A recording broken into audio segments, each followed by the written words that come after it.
Hi, this is Joy. I originally wrote a blog several years ago, and recently I updated it and moved it to my new website.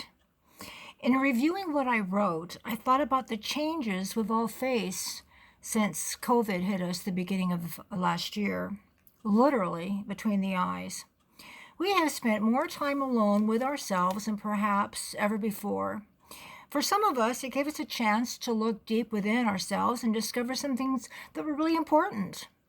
People and routines we took for granted is now cherished. And we deeply miss family and friends.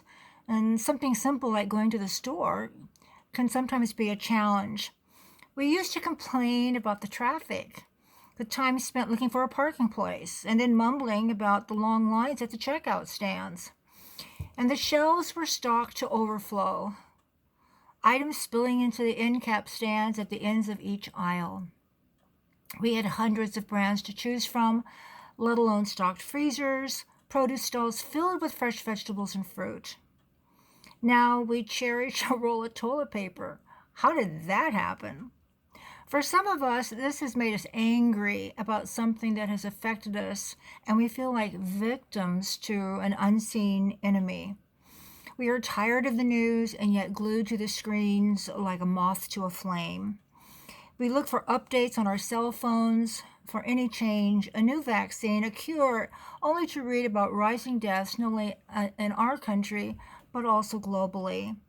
We have been forced to learn how the economy works, not just here at home, but around the world.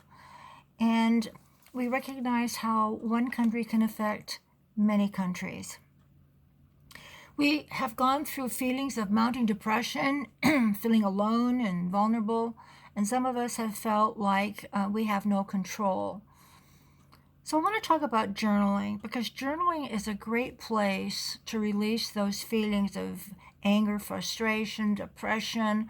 You don't know what to do. You can't complain to the people that you share your space with because they're going through it too. A journal is an opportunity to just spew it all out, let it all out, no filters. Also, it's an interesting opportunity for you to record how you managed to get through this. What have you learned? How have you changed? How have you pivoted?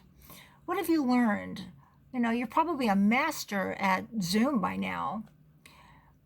These recordings that you can write about in your journal could be words of wisdom that your children and your grandchildren, perhaps your great-grandchildren, can use when they go through their upsets and challenges, because we all do. It's called life.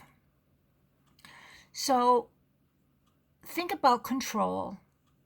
Don't allow others, the news, family, friends, anyone else, control how you choose to feel. You have the power of you. Don't let others take that away from you. You have the power to control how you react or how you choose to ignore.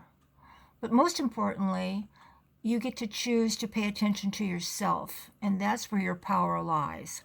So take a look at journaling. If you're not doing any journaling now, maybe this is a good time to start. It's never too late to start.